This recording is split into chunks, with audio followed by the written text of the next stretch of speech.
बिस्मिल्लाहिर्रहमानिर्रहीम, अस्सलाम वालेकुम जी। मेरा नाम सलमान भट्ट है and I am a qualified chartered accountant and a member of the institute of chartered accountant of Pakistan. So आपका मेरा इंट्रोडक्शन जो है वो F8 के हवाले से रहेगा, ऑडिट एंड इंश्योरेंस का पेपर। और बिफोर कि मैं इस पेपर के बारे में डिस्कशन स्टार्ट करूं और हम इसके बेसिक चीज़ों के ऊपर जाएं, मैं थोड़ा सा ब्रीफ इंट्रोडक्शन दे दूं। I am a practising member as well.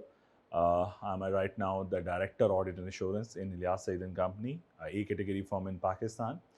So मेरे पास ना चाहते हुए भी प्रैक्टिकल एक्सपोजर मौजूद है over the last 10 years, approximately 7 to 10 years exposure.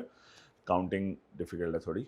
7 to 10 years exposure. सो उसमें हम क्या होगा कि जब मैं इस सब्जेक्ट को पढ़ा रहा हूँगा तो इंशाल्लाह मैं आपको बेस्ट अपनी कोशिश करूँगा कि जो द मोस्ट रेलेवेंट एग्जांपल होगी जो इंडस्ट्री से, मैं वो आपके साथ शेयर करूँगा, केस स्टडीज़ शेयर करूँगा, ताकि जिस बेसिक नॉलेज को हम पढ़ रहे होंगे उसकी प्रैक्टिकल एप्लीकेशन आपको समझ आ जाए. ठीक है. इसके अलावा मेरे टीचिंग स्टाइल में एक और चीज़ होगी जो कि हमारे पेपर के लिए उतनी नेसेसरी नहीं होगी.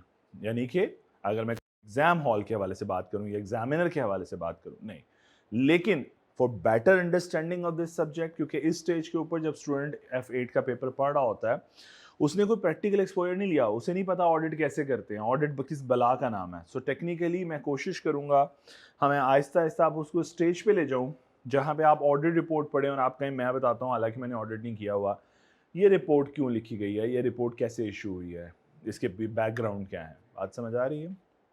सो हमारा पैटर्न कुछ ऐसा होगा, यानी मैं कुछ चीज़ें थोड़ा सा स्लाइटली, बहुत ज़्यादा डेविएशन क्रिएट नहीं करूँगा क्योंकि उसमें स्टूडेंट फिर परेशान हो जाता है कि पता नहीं शायद हम क्या पढ़ रहे हैं जो बुक में है या नहीं है. ठीक है.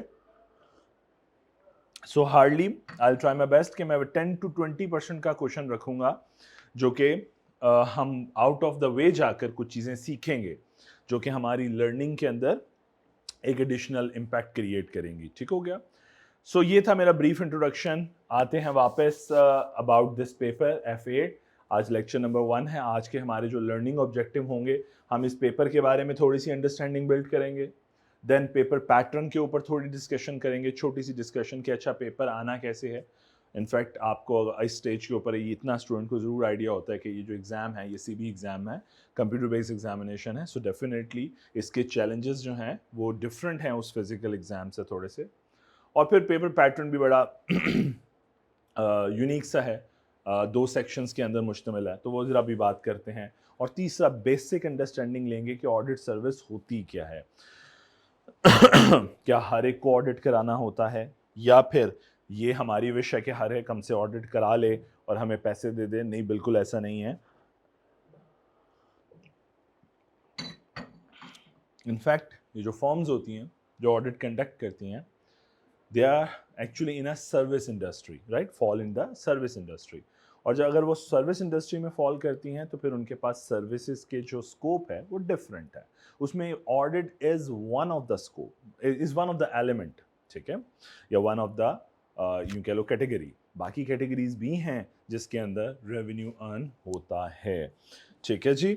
सो बिफोर दैट इस ऑडिट इंश्योरेंस के पेपर पे जाने से पहले मैं एक स्लाइड सी आपको उनकी ACC ग्लोबल की साइट से ही एक, बस मैं छोटी सी पास पेपर की पासिंग रेशो, इस पेपर की पासिंग रेशो शेयर करना चाह रहा था अलॉन्ग विद द. अगर आप गौर करें तो ACC ग्लोबल ने ये हेल्प की है कि उसने पिछले 1 साल के अंदर एग्जाम्स के अंदर पासिंग परसेंटेज जो है वो शेयर की है. तो आप अंदाज़ा लगा सकते हो 41% to 45% के दरमियान का पासिंग रेशो है.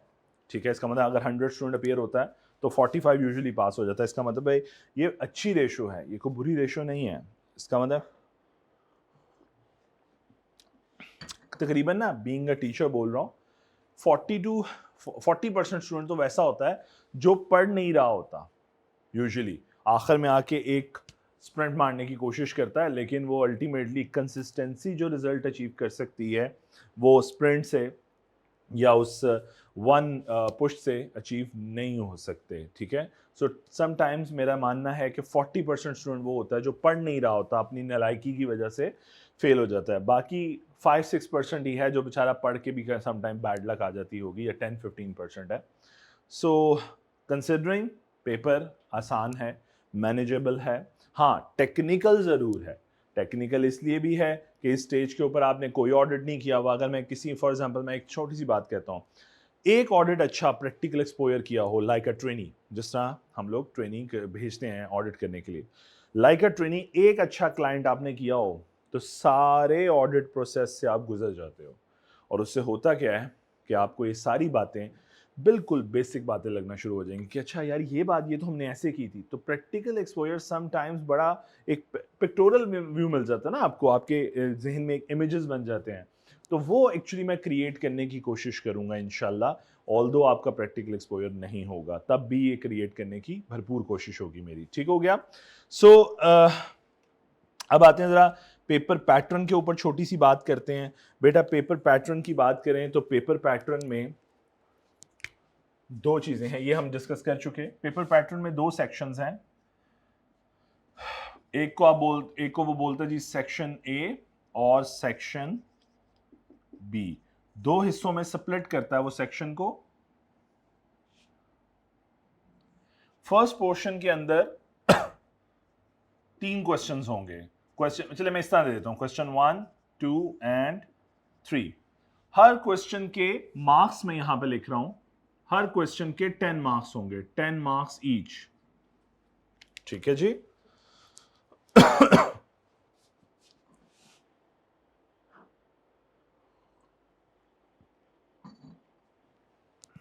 हर एक के 10 मार्क्स होंगे, और 10 मार्क्स के अंदर स्प्लिटिंग ऐसे होगी, ये एरिया वो है जो एमसीक्यूज बेस्ड होगा, या ऐसे क्वेश्चंस होंगे जिनके अंदर ऑप्शंस होंगी, मौजूद होंगी। ऑप्शंस क्यों बोला अभी बाद में बताता हूं। एमसीक्यूज बेस्ड क्वेश्चन मतलब आपको एक सिनेरियो, ऐसा नहीं होगा बच्चों की तरह एमसीक्यूज। आप right now you are professional, आपको एक छोटी सी केस स्टडी दी जाएगी, maybe 1 para 2 para based, एक छोटी सी case study.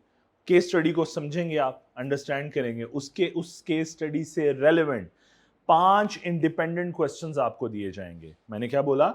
For example question number 1 के अंदर एक केस स्टडी आई है, और उस केस स्टडी से रेलेवेंट 5 क्वेश्चंस होंगे, 5 एमसीक्यूज होंगे यूं कह लेते हैं, और ईच कैरी 2 मार्क्स। तो ये इस तरह की कंपोजिशन क्रिएट होती है। आई डोंट नो ये उसके अंदर नजर आ रहा है कि नहीं, तो मैं थोड़ा सा बड़ा कर, 5 MCQs and each MCQs carry 2 marks. तो इसी तरह करते करते ये तीनों सवाल पूरे होंगे, यानी कि 5, 10, 15, approximately 15 MCQs, each carry 2 marks, and total would be 30 marks of this section. ये सेक्शन आपको 30 मार्क्स प्रोड्यूस करके देगा। अच्छा, एमसीक्यूज करने का अंदाज क्या होगा? ये एमसीक्यूज के बारे में छोटी सी बात। हर एमसीक्यूज 2 नंबर का है, तो क्या एक सवाल के अगर 5 एमसीक्यूज आते हैं, क्वेश्चन नंबर 1 के 5 एमसीक्यूज हैं, क्या पांचों जो हैं वो लिंक्ड अप होंगे? नहीं, बिल्कुल भी नहीं। 5 के 5 इंडिपेंडेंट क्वेश्चंस होंगे, शॉर्ट क्वेश्चंस इंडिपेंडेंट। इसका मतलब है अगर आपको एक आधा नहीं भी आता, you don't need to worried about. आप क्या करें, आप अगले में मूव आउट कर जाएं, उससे अगले पे मूव आउट कर जाएं। ठीक है? सो ए अब एमसीक्यूज पे आता हूं जरा इस पे। क्या अच्छा, पहली बात तो समझा दी कि इंडिपेंडेंट एमसीक्यूज होंगे। हाँ, रिलेट करते होंगे उसी केस स्टडी से जिसकी बात हो रही है। जिस तरह क्वेश्चन नंबर 1 में जो भी केस स्टडी है उसी केस स्टडी से लिंक्ड है, लेकिन इंडिपेंडेंट है, एक दूसरे के साथ कोई ताल्लुक नहीं होगा।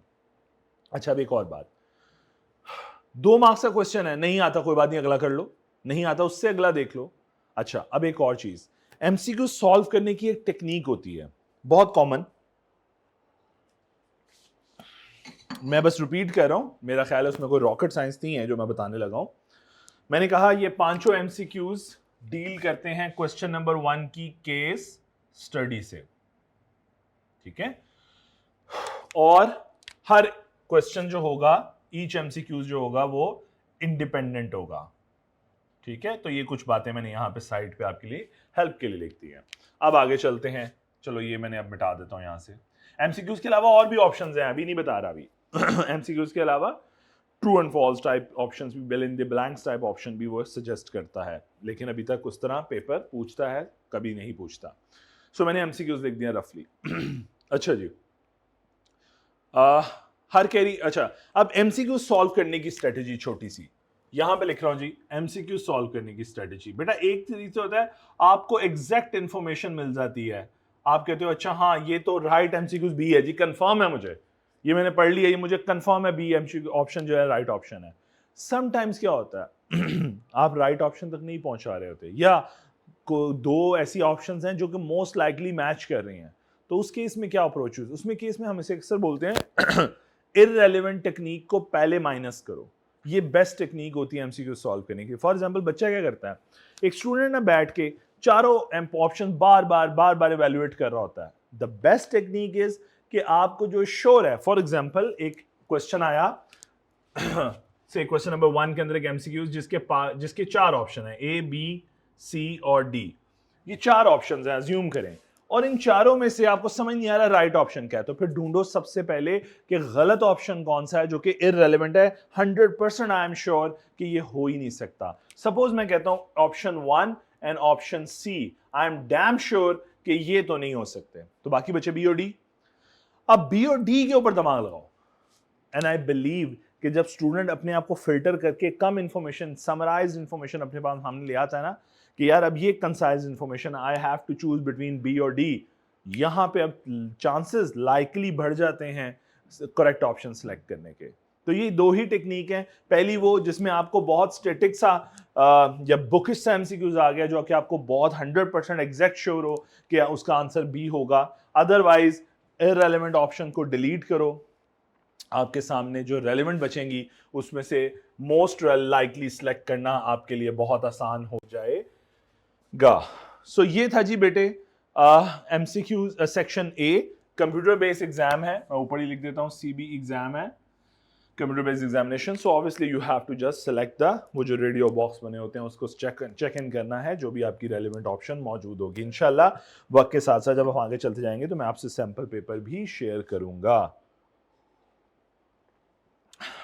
मूविंग नेक्स्ट, ये सेक्शन हो गया, इसका मतलब है इस सेक्शन में 30 मार्क्स हमारे पूरे हो गए, अप्रॉक्सीमेटली हम कहीं 15 एमसीक्यू सॉल्व कर रहे होंगे।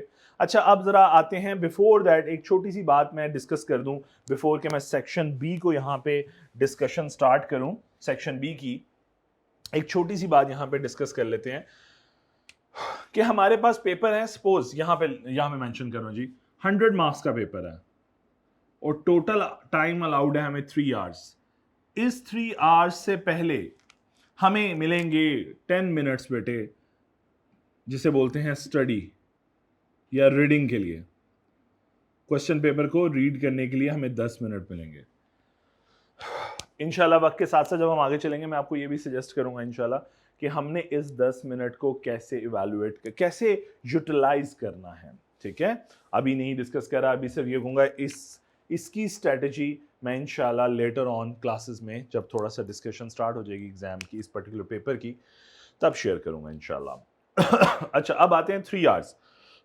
तो इफेक्टिवली अगर आप देखो ना तो बेटे आपके पास जो रूल बनता है वो बड़ा सिंपल है, 1.8 मिनट्स अवेलेबल होते हैं आपके पास फॉर 1 मार्क। आप मैथ्स करके देखोगे तो आपको रियलाइज होगा कि 3 आवर्स के इक्विवेलेंट जो है टाइम पूरा हो जाता है। अगर आप करके देख लो 60 मिनट्स ईच आवर, तो आपके पास 1.8 मिनट्स निकलते हैं कि आपके पास एक मिनट मार्क अचीव करने के लिए आपके पास 1.8 मिनट्स हैं। इसका मतलब है कि अगर आपके सामने ये सवाल आ गया है 10 मार्क्स का, इसके लिए हमारे पास कितने मिनट्स अवेलेबल हैं? तो हमारे पास अगर हमने अपने पेपर को टाइमली मैनेज करना है, विदाउट स्ट्रेस मैनेज करना है, तो बेटे हमारे पास 18 मिनट्स हैं to solve 1 question of 10 marks. क्या मेरी बात समझ आई? मैंने सिंपली क्या किया, 10 को 1.8 से मल्टीप्लाई करके 18 मिनट्स निकाल दिए। तो टेक्निकली 18 मिनट्स और 18 मिनट्स करते करते हम लोग इस सेक्शन ए के लिए टोटल टाइम निकाल सकते हैं। सो ये बन जाता है 30 और लेट मी चेक। अच्छा मैं पहले ही एक डिक्लेरेशन दे दूं, although I am a qualified one but मेरा मैथ्स बहुत पुअर है, सो हम डायरेक्ट मैथ्स यहाँ से कर लेते। तो 54 मार्क्स बनते हैं बेटे, ये मिनट्स 54 मिनट्स बनते हैं। इसका मतलब है आपके पास अप्रॉक्सीमेटली कहीं ना कहीं 1 आवर का क्वेश्चन है सेक्शन ए को सॉल्व करने के लिए। सो नर्व्स के ऊपर सवार नहीं कर लेना। स्टूडेंट हमेशा हमेशा तो नहीं कहना चाहिए, मैं ये कह देता हूँ एक प्रपोर्शन है, मैं आइडेंटिफाई नहीं कर सकता कितनी प्रपोर्शन, लेकिन हमेशा एक स्टूडेंट की एक प्रपोर्शन है जिसको एग्जामिनर जिसकी नर्व से प्ले करता है और वो बेचारे नर्व्स के हाथों स्ट्रेस में आते हैं और स्ट्रेस के हाथों अपना पेपर गवा देते हैं, ठीक है। जबकि मेरा मानना है कि वो जो 5-10 मिनट का एक फेज़ आता है जो कि आपकी नर्व्स पे सवार होता है, because when you are actually new in the exam hall तो आप थोड़ा फियर्ड होते हो, माइंड और हाथ आपके अलाइन नहीं होते आपस में, आप उस एनवायरनमेंट से थोड़ा सा फियर्ड होते हो, ठीक हो गया। और वो एक अनफेमिलैरिटी और अनसर्टनिटीज़ सारी आजू बाजू घूम रही है। लेकिन जब आप 1 घंटा गुजर जाता है ना उस एग्ज़ाम हॉल में, तो आप लोग अपनी ज़िंदगी के इतने एग्ज़ाम्स दे के आए हो, आपको रियलाइज़ हो गया होगा कि शायद आप मेरी बात को वेट करोगे इस बात को, कि तकरीबन 1 घंटे के बाद, सवा घंटे के बाद आपकी दोस्ती होनी शुरू हो जाती है उस एनवायरनमेंट के साथ। आप कंफर्टेबल ज़ोन में जाना शुरू हो जाते हो। उससे पहले एक स्केरी सा ज़ोन होता है, वो बहुत स्केरी है, ठीक है, एग्जाम प्रेशर है, ऊपर से एक सवाल ऐसा नजर आ जाए जो बिल्कुल समझ ना आ रहा हो, तो और deep down the scary zone, ठीक है। सो द पॉइंट इज उस स्केरी जोन से बचना है। अगर उसमें फॉर एग्जांपल ऐसा सवाल नजर भी आ गया कि वो फॉर एग्जांपल नहीं कर पा रहे या समझ नहीं आ रहा, तो वो जो एक टेक्निक है ना, all is well all is well, वो वाली टेक्निक इस्तेमाल करनी है please. Apart from the joke, believe me, वो एक सवाल आपको फेल नहीं करवा सकता। बात समझ आई? सो अगर आपकी ये जहन में बैठ जाए ना कि एक सवाल की वजह से मैं फेल होने वाला हूं, तो फिर शायद मुझे ये बताओ कि अगर मैं कहूँ ये 10 मार्क्स का सवाल समझ नहीं आ रहा, तो क्या 90 का पेपर ठीक सॉल्व किया और फिर भी फेल हो गया? ऐसा पॉसिबल नहीं है। You just need to secure say 50 marks. तो आपको इस तरह की ज़रूरत नहीं है जिस तरह आप परेशान हो रहे हो, ठीक है। आपने अपने नर्व्स को कंट्रोल करना है कि कोई बात नहीं, ये नहीं अभी समझ आया, अभी दोबारा घूम के आऊँगा सवा घंटे बाद, घंटे बाद, तो फिर देखूंगा इंशाल्लाह, फिर समझ आ जाएगा, क्योंकि उस वक्त माइंड कंफर्टेबल जोन में होगा, अभी स्केरी से जोन में है। क्या मेरी बातें समझ आ रही हैं? सो प्लीज नर्व्स पे कंट्रोल करना सीखें आहिस्ता आहिस्ता।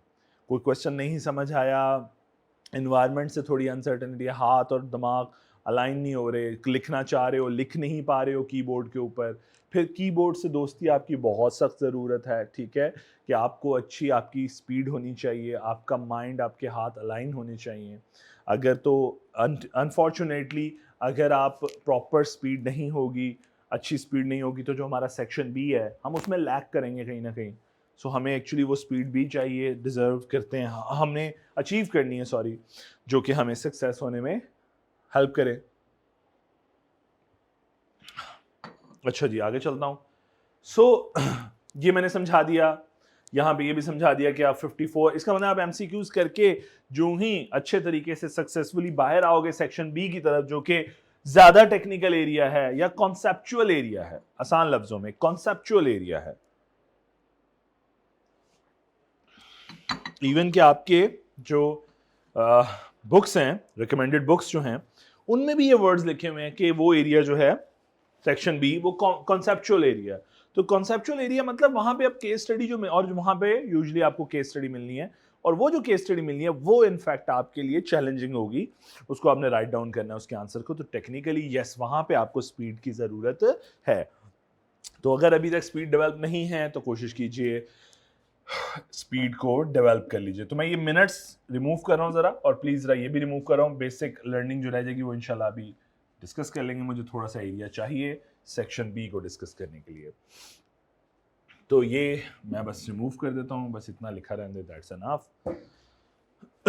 सो अब हमारे पास सेक्शन ए 30 मिनट्स और 30 मार्क्स, और कहीं ना कहीं घूमते फिरते थोड़ा सा लेट भी हो जाएं तो 1 आवर अवेलेबल है टू सॉल्व दैट मिस्ट्रीज जो कि सेक्शन ए में मौजूद होंगी। ठीक हो गया।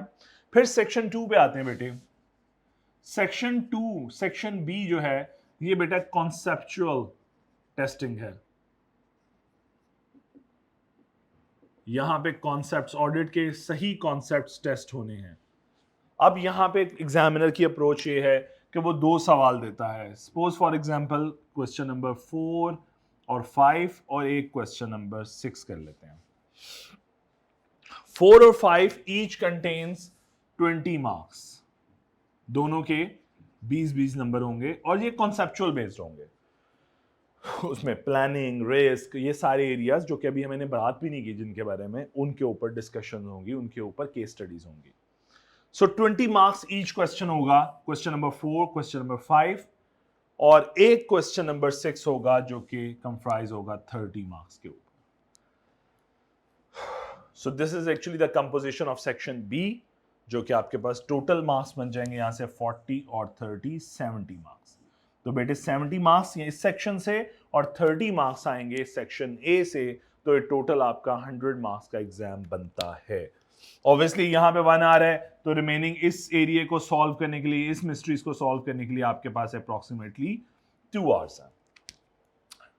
2 क्वेश्चन 20-20 नंबर के. अच्छा, वो इसके पार्ट्स भी करता है. इंशाल्लाह वक्त के साथ साथ आपको मैं किट के क्वेश्चंस करवाऊंगा, एग्जाम किट के, तो आपको रियलाइज होगा कई दफ़ा ऐसा कम्बिनेशन है कि 14 और 17 और 3 मार्क्स का, 14 और 6 मार्क्स का कम्बिनेशन है, समटाइम्स और डिफरेंट किस्म का कम्बिनेशन है, 12 प्लस समथिंग करते करते 20 मार्क्स पूरे करता है. सो डिफरेंट कम्बिनेशंस हैं इन 20-30 मार्क्स क्वेश्चंस के अंदर. ठीक हो गया. वो डिफरेंट मार्क्स एलोकेट कर देते हैं फॉर डिफरेंट केस स्टडी के अंदर, डिफरेंट एरिया के लिए. ठीक हो गया. सो ज्यादा एरिया वो ऑडिट के गिर्द घूमेंगे सारे के सारे, तो वो यहाँ पे आपको अपनी स्पीड टेस्ट चाहिए होगी. सो इसीलिए ये एरिया यूजुअली आपको अपने कंफर्ट जोन के अंदर करना चाहिए, ना कि आप इनिशियली फर्स्ट स्टेज पे स्टार्ट करें. ठीक हो गया.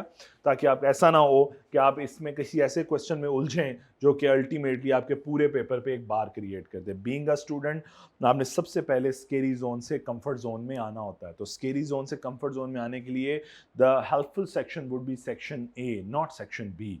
आई am not saying there are some exceptions exist कि जहां पे स्टूडेंट को अल्लाह ताला ने डिफरेंट सलाहियत दी होती है, तो उस पर बात नहीं कर रहा मैं. ठीक है, वो आपकी सलाहियत है, लेकिन जो एक रिकमेंडेड पैटर्न है that should be come out of scary zone with the help of section A.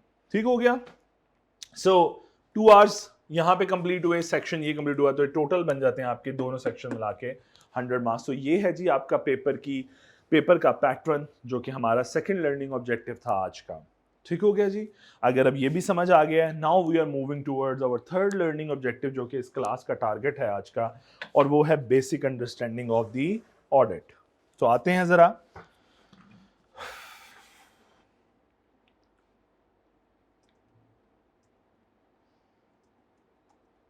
एक माइंड मैप देखते हैं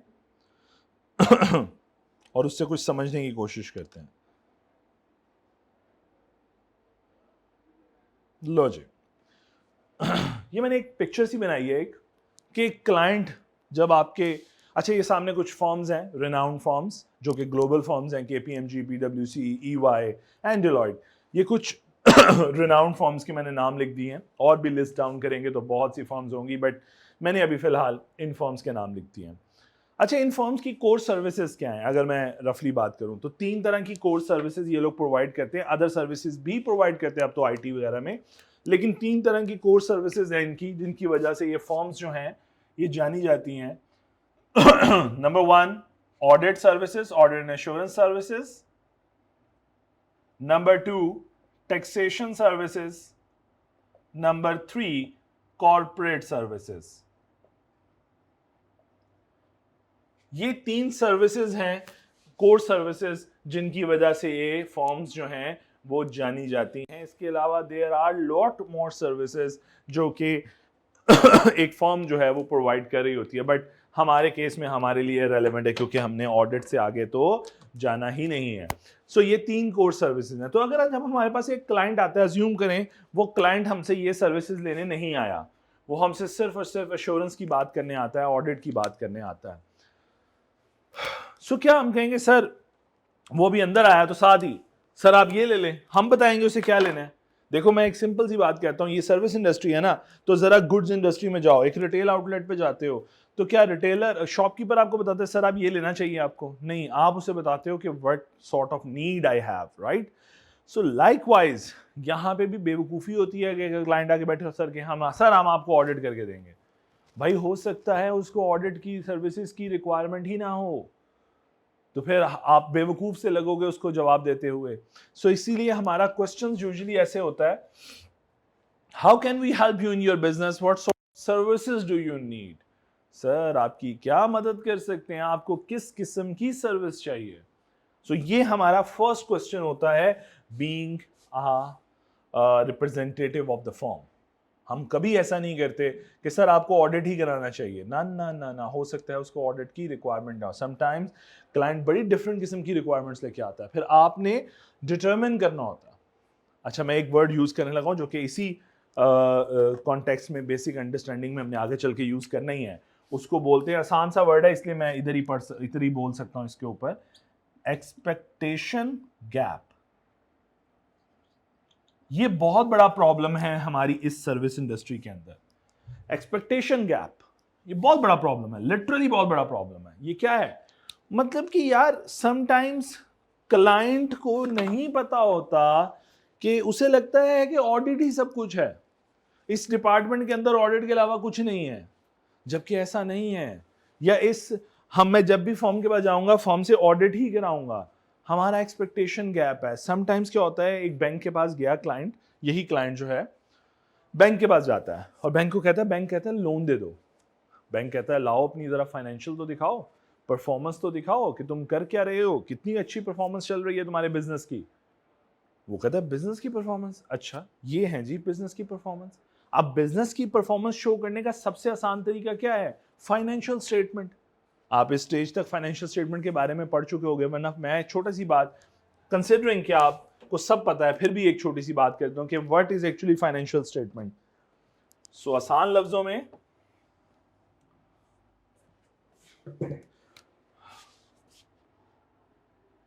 फाइनेंशियल स्टेटमेंट का मतलब ये है वो बुकलेट जिसके अंदर ये स्टेटमेंट्स मौजूद हो। Statement of financial position, statement of comprehensive income, statement of changes in equity, statement of cash flows and notes to the accounts. ये 4 स्टेटमेंट्स और नोट्स मिलके कहलाते हैं, उस बुकलेट को आप बोलते हो financial statement. Statement of financial position जिसे आप बैलेंस शीट भी बोलते हो, profit and loss account, comprehensive income, changes in equity, cash flow and notes to the account. So present करने का परफॉर्मेंस प्रेजेंट करने का इससे आसान तरीका और कोई नहीं होगा कि वो जाके अपनी फाइनेंशियल स्टेटमेंट प्रेजेंट। बैंक को उसने फाइनेंशियल स्टेटमेंट प्रेजेंट की, बैंक ने कहा बिल्कुल ठीक है, आप कह रहे हैं मेरे पास एसेट्स जो हैं वो इतने मिलियन के हैं, मेरी प्रॉफिट एंड लॉस अकाउंट में मेरे पिछले साल का प्रॉफिट 100 मिलियन का है, मैं एक्सेप्ट करता हूं कि आप बिल्कुल ठीक कह रहे हैं, लेकिन मानूंगा नहीं। जाएं किसी इंडिपेंडेंट ऑडिट फर्म के पास जाएं और ऑडिट करा के आए इसका। आओ कहता ठीक है, उसने उसी फाइनेंशियल को पकड़ा और आ गया इनमें से किसी फर्म के पास ऑडिट कराने के लिए। वर्ड सुन के आ गया कि बैंक ने बोला है ऑडिट कराना। अब तो वैसे ये वर्ड बड़ा कॉमन हो गया बिजनेसमैन के लिए, लेकिन किसी जमाने में ये वर्ड भी उनके लिए कॉमन नहीं था। तो वो बस उसको ये पता है बैंकर ने मुझे बोला है ऑडिट रिपोर्ट लेकर आओ। क्या मेरी बात समझ आई? बैंकर ने मुझे बोला ऑडिट रिपोर्ट लेकर आओ, तो उससे सिर्फ बैंकर से ये पता चला कि जनाब इसके ऊपर एक ऑडिट रिपोर्ट लेकर आए। उसे नहीं पता रिपोर्ट किस बला का नाम है, उसने तो बस ये कहा कि भाई रिपोर्ट ले, और उसने आके स्ट्रेट फॉरवर्ड यही बात हमारे ऑफिस में आकर कर दी कि भाई ऑडिट रिपोर्ट चाहिए।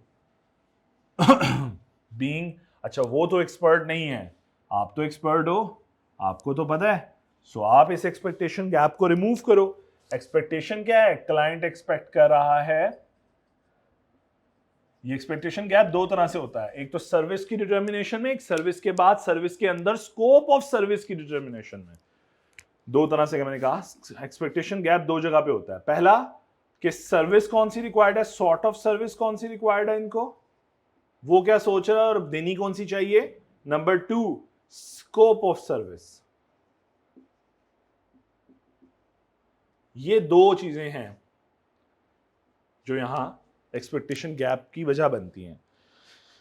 समटाइम क्लाइंट कुछ और सोच रहा होता है, हम कुछ और कहते हैं कि ये नहीं, ये रिकमेंडेड नहीं, आप ये करवाएं। और समटाइम्स स्कोप ऑफ सर्विसेज जो हैं वो क्लाइंट कुछ और एक्सपेक्ट कर रहा होता है और आप कुछ और स्कोप पे चल रहे होते हैं। सो वापस आता हूं, इस एक्सपेक्टेशन गैप को रिमूव करना है हमने इस फर्स्ट मीटिंग में, इस इनिशियल मीटिंग में ये रिमूव करना है हमने कि भाई उसे सर्विस कौन सी चाहिए। आपको बैंकर ने कह तो दिया ऑडिट रिपोर्ट, बट कौन सी चाहिए मैं बताता हूं, ठीक है। सो आप उसके साथ डिस्कशन करेंगे ताकि उसको समझ आए, ठीक हो गया। सो उसे बैंकर ने बोला ऑडिट रिपोर्ट। अब मैं यहां पे एक छोटी सी बात बताता हूं, एक और व्यू पॉइंट क्लियर करता हूं। आप क्लाइंट गया था बैंक के पास और बैंक ने उससे बोला कि जाओ भाई जाके ऑडिट रिपोर्ट लेके आओ। उसने, बैंक ने कहा मुझे परफॉर्मेंस दिखाओ, तो क्लाइंट ने क्या दिखाई? फाइनेंशियल स्टेटमेंट, जिसके अंदर ये चीजें मौजूद थी, financial position, income statement, cash flow, changes in equity, ये मौजूद। तो इसका मतलब हुआ बीइंग, और मेरी फर्म में आने से पहले, राइट, मेरी फर्म में ये क्लाइंट आने से पहले उसने ये फाइनेंशियल स्टेटमेंट बनाई हुई थी, उसने ये चीजें बनाई हुई थी, बट बैंकर ने उसे बोला कि जाओ इसके ऊपर ऑडिट रिपोर्ट लेकर आओ। किसी से इसकी एग्जामिनेशन, अश्योरेंस लेकर आओ कि ये बिल्कुल ठीक है। तुम कह रहे हो 100 मिलियन का प्रॉफिट कमाया, वाकई ही कमाया, कोई सर्टिफाई कर दे, इंडिपेंडेंट ऑडिटर सर्टिफाई कर दे, सो वो लेकर आओ।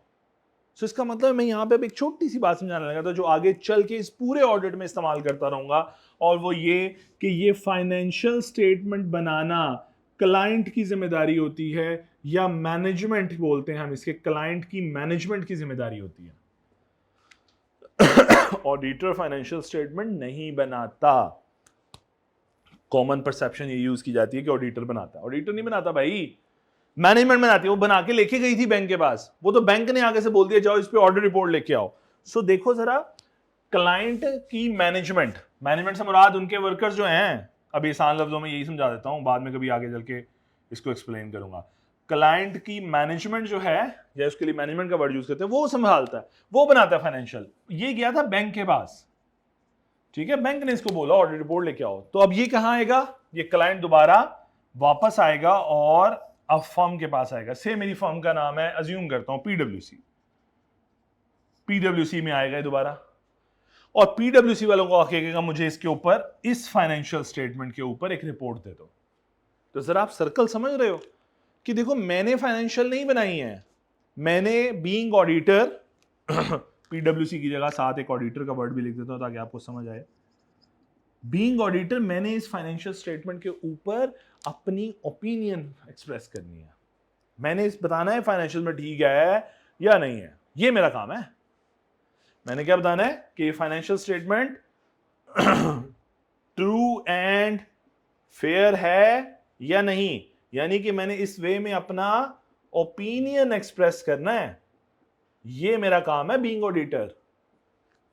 मेरा काम फाइनेंशियल स्टेटमेंट बनाना नहीं है। तो आसान लफ्जों में, preparation of financial statement is the responsibility of the management, whereas expressing an opinion on the financial statement is fall under my scope, ठीक है। ये मेरी सर्विस है कि मैंने इस पे ओपिनियन एक्सप्रेस करना है, कि ओपिनियन भी क्या, कि बताऊंगा क्या financial statement true and fair है या नहीं, यानी कि इसके बारे में मैंने या तो यस कहना है या फिर नो कहना है। बात अभी खत्म नहीं हुई, अभी तो मैंने बात, एक्सपेक्टेशन गैप वहीं पे रह गया। हम तो अभी इसी को डिस्कस कर रहे हैं, हमने तो अभी स्कोप ऑफ सर्विस पे बात ही नहीं की, अभी तो हम सिर्फ सॉर्ट ऑफ सर्विस पे बात करें कि इसको चाहिए क्या। क्या मेरी बात समझ आई? सो ये है जी एक सिनेरियो। अब मैं आपको दूसरा सिनेरियो शेयर करता हूं, प्रैक्टिकल सिनेरियो मेरे क्लाइंट का एक। समझ आ गई ना कि इसको बैंक ने बोला कि जाओ लेके ऑडिट रिपोर्ट। मेरा एक क्लाइंट था जिसका ईयर एंड है 30 जून। मैं क्लाइंट का नेम भी शेयर कर सकता हूं, बट अभी मेरा ख्याल है मैं चलो उसका नाम सिर्फ आरएस लिख देता हूं। आरएस मेरा एक क्लाइंट था, एक प्राइवेट कंपनी थी, आरएस प्राइवेट लिमिटेड। मैं उसका एब्रीविएशन लिख दिया ताकि चीजें रिवील ना हो, आइडेंटिटी रिवील नहीं होनी चाहिए, कॉन्फिडेंशियल रहनी चाहिए। सो आरएस है जी, सपोज आरएस के फाइनेंशियल, उनका ईयर एंड हुआ 30 जून 2023 का। हमने बीइंग ऑडिटर, हम उनके ऑडिटर थे, हमने इसके ऊपर ऑडिट रिपोर्ट दे दी। इस कंपनी ने से बैंक से लोनिंग की हुई थी। फिर एक टाइम आया, गुजरते गुजरते अप्रैल का मंथ आ गया 2024 का, अप्रैल 2024। फाइनेंशियल स्टेटमेंट फर्स्ट ईयर को छोड़ के बाकी सारी फाइनेंशियल स्टेटमेंट तकरीबन 12 महीने के लिए बनती है।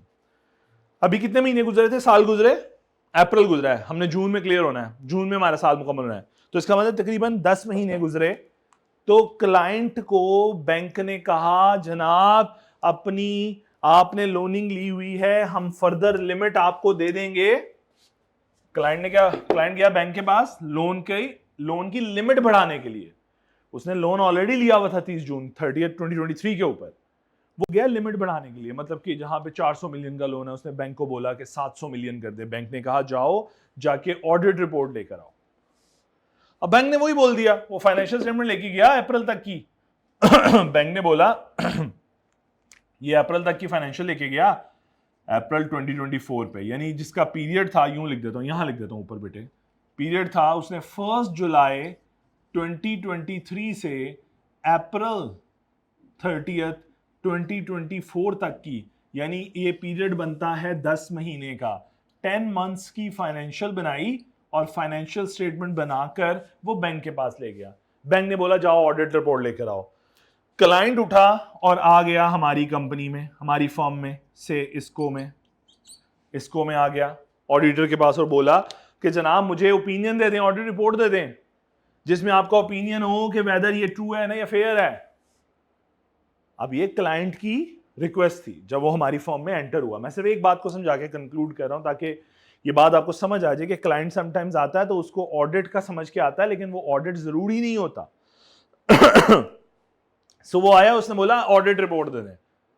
फिर मैंने उसे समझाया कि जनाब आपको ऑडिट रिपोर्ट नहीं चाहिए, 2 महीने बाद आपका फाइनेंशियल ईयर क्लोज होना तब आपको ऑडिट रिपोर्ट मिलेगी। अभी ऑडिट कराने का क्या फायदा, 2 महीने बाद फिर कराओगे।